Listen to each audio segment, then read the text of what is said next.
Hello everybody, welcome back to Read and Reread. I'm Angelia and today I'm doing the Retro 80s Old School tag. This tag was created by Secrets Read and I was tagged by Melinda at Web of Stories, and I will link their videos down below in the description box. And you may have noticed that I frequently share things from the 70s and 80s from my childhood days that you didn't even ask for. But today it's the entire tag. And so what can I do but answer these questions all about it's supposed to be the 80s, but apparently I'm older than the tag creator, so some of this actually falls back into the 70s. What can I do? Melinda tagged me in this one several weeks ago, but I'm finally getting to it, and these are really fun questions. And I am going to I'm going to do a tiny little spin on this and insert or jam in a few more books. There's only one or two book questions, and I just like my tag to have a little more bookish stuff in it. And for the occasion of this video, I do have a few accessories that I would like to point out. This necklace is from the 80s. I got this when I was a teenager, and it's still going strong. I mean, I wear it, I don't know, not that often, but I do wear it. Got some bracelets. I have a ton of jewelry from the 80s. The earrings are way too heavy. I actually rifled through them this morning and I was like, no, I just can't. But I have earrings, I have several necklaces, and I have tons of bracelets. This is just a couple of them. But that stuff has lasted forever. So I am still rocking the 80s jewelry, and I do have another category of accessory that I'm going to share a little bit later on in the tag, because I have a great fondness and enthusiasm for 80s styles. Oh, also, I brought a mood ring. Let's see what color it changes. Here's how it looks right now. I'm going to put it on, and we'll check back on it in a few minutes. Okay, and there's several sections, and the sections have fun headings. So the first section is Reading Rainbow. What book, author, or series got you into reading? So that would probably be, I mean, I'd have to go back to picture books. Like, what do I remember getting excited about from the very beginning? And here's a couple of examples. And I still have multiple books out of both of these series, but I'm just going to show one. So that would be Frog and Toad by Arnold Lobel. I always thought it was Lobel. Is it Lobel? Somebody straighten me out. But Lobel? Anyway, I've always loved Frog and Toad. I loved it as a kid, and then I loved sharing it with my young readers. Love reading this to kindergarten students. And then also the Frances books by Russell Hoban, and with the illustrations by Lillian Hoban. This is my favorite one. I have several Frances books still, but my favorite one is A Bargain for Frances. If you have read this book, you know that the important question here is, do you want to be friends or do you want to be careful? And I absolutely love this book. I still reread this and laugh at this story to this day. Number 2 is, what author or book got you into your current favorite genre?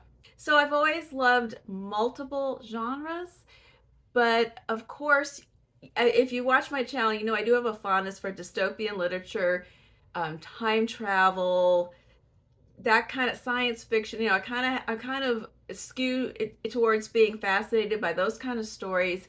And so the earliest encounters with those would be children's books like A Wrinkle in Time and Tuck Everlasting, and then also the White Mountain books. I just talked about them I think last week in a tag, but these were probably the first clearly dystopian books that I read, and I was just kind of fascinated by that concept of a world in the future that looks like it's in the past because all the technology is gone, and then the idea of the control, like I was reading a lot of historical fiction at the same time back then. It was sort of like in my Little House on the Prairie days. So the idea that the people were living like that, but it was the future, and then there was aliens, and anyway, the whole thing, I loved it and it blew my mind. So that was my early exposure to that genre. The next section is called Mixtape. Oh, I loved a good mixtape. And the question 3 is, what was the first concert you ever went to? Huh, visual aid. Like, I can't just say this, I have to hold something up. But it was Psychedelic Furs. And here's my, I have 2. Woo. I still play them. I still enjoy them. My Psychedelic Furs albums. It was, I don't even know what year it was. It was the early 80s. I was in high school. I think I was about 15, and they played at the college where I lived. I was living in Fredericksburg, Virginia, and they came and played a concert at Mary Washington College, and I was already into them.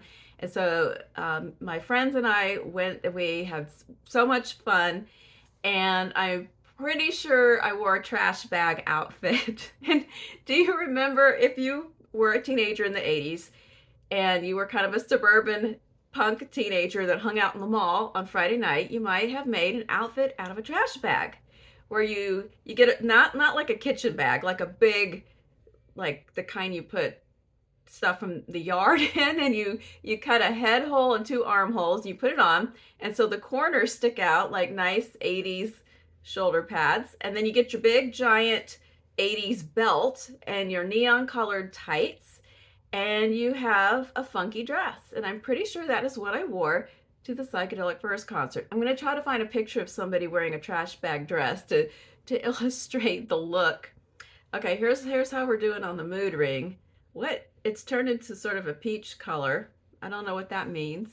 Do you remember back then, like, everyone had this analysis of what your personality was based on the colors in your ring? Now, of course, that I brought this up, I'm going to have to play one of these records later. And the book I'm going to associate with this question is a book I read last year called Mayflies by Andrew O'Hagan. Hold on, I have a copy. Here it is. So this book was actually written last year, or maybe a couple years ago. It was written in 2020, but the first half of the book takes place in the 80s. It's about a group of friends, and then in the current day, there's a sad situation where one of them has a terminal illness. But these 2 guys that are best friends, and they're kind of group of friends. But the 80s part, they're just running around and going to these concerts and music festivals, and there's just all this youthful energy and the music of the times. And so that's the book I thought of when I saw this question, and I started thinking about the Psychedelic Furs, my first concert. What's a band or artist that you love but you never got to see live? Oh, I have to go with David Bowie on that one. I have loved David Bowie since I was probably 12. I mean, every single decade, era, album, right up to the end, always Bowie. And I never did get to go to a David Bowie concert. And yeah, and I'm still sad about David Bowie dying. I never got past it. The next one is, I always feel like somebody's watching me. Oh, I guess you have to sing that, right? I always feel like somebody's watching me. Oof, I probably just broke the internet. So number 5 is, what was your favorite cartoon growing up? All right, so let me think. I wasn't really into cartoons. I liked live action children's shows a lot better. But I guess I go with Looney Tunes, Bugs Bunny, some of those I like, the older ones. And then number 6, name a TV show or a movie that is tied to a good memory. All right, I was remembering about this the other day. If you were a kid in the 70s, you remember the Saturday morning shows. They had, all 3 of the channels had a lineup of shows, and it was a mix of cartoons and live action. And it was a several hour block on Saturday mornings. And my favorite one was Land of the Lost.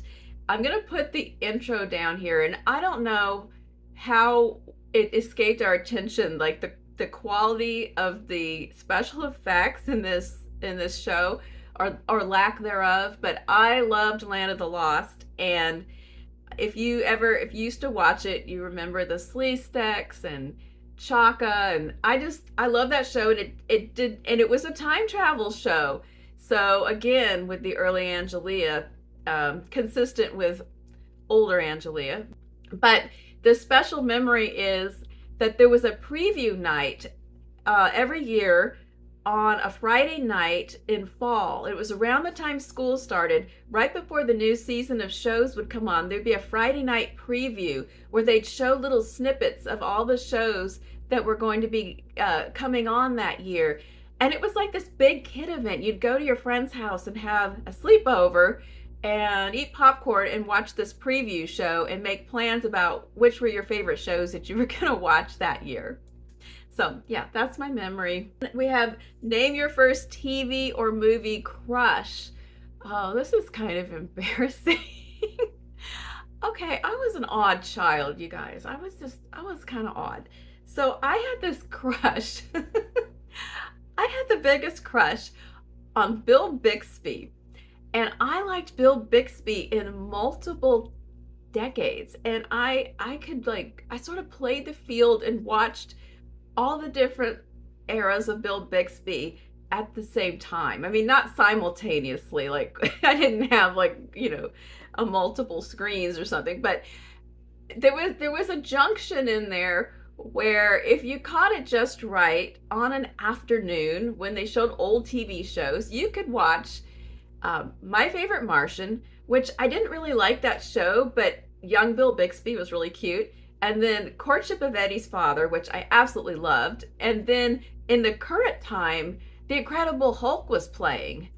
And so on a special day, you could see 3 different decades of Bill Bixby on the same night. So that was something. The next segment is called Gotta Catch 'Em All. And I believe that's a Pokemon reference, which comes from an era later than my childhood. But that's okay. We're going to roll with it here. Number 9, what was a toy you were obsessed with or collected as a kid? So as a kid, I wasn't a real big collector. That was more of my brother's territory because he was all about the Star Wars figures, and then there was like Masters of the Universe and Transformers, all that kind of stuff. But I did collect for a while these horses, and this is Misty of Chincoteague. This is the one I still have. And they used to come in a little box set with a book. That was part of the draw for me. And I used to have a whole bunch of them, but I gave a lot of them away after like a few years ago, but I kept Misty. But something else that I collect now, but it's from the 80s. Hold on, let's do a ring check. Oh, still with the peachy color. Maybe that's the mood we've settled on. Is the Bermuda purses. And I had one in the 80s, but I didn't keep that one. But then I decided a few years ago that I really liked those and I wanted to see if they were still around. And I found out that you could buy vintage Bermuda bags online. And I have accumulated some, and I will share a few with you right now. All right, so these are the purses that have a wooden handle. So they open up. They're just like a very simple bag, but the cover buttons on. And so right now I have my summer covers on these bags, and I have a lot of covers. So here's some of them are reversible, like this one, the other side, seahorses on it, and then they button on, and then I have a whole set of, I should put this one on. It's a nice rainbow one for June. I have a bunch of winter ones too. I just developed a late-breaking fascination with 80s Bermuda purses. Now you know. Name a board game or video game that you associate with your childhood. Well, from the 80s, I would have to go with the original Trivial Pursuit, which I loved playing, and I had that set for years and years, and eventually it got really out of date, but that I really liked.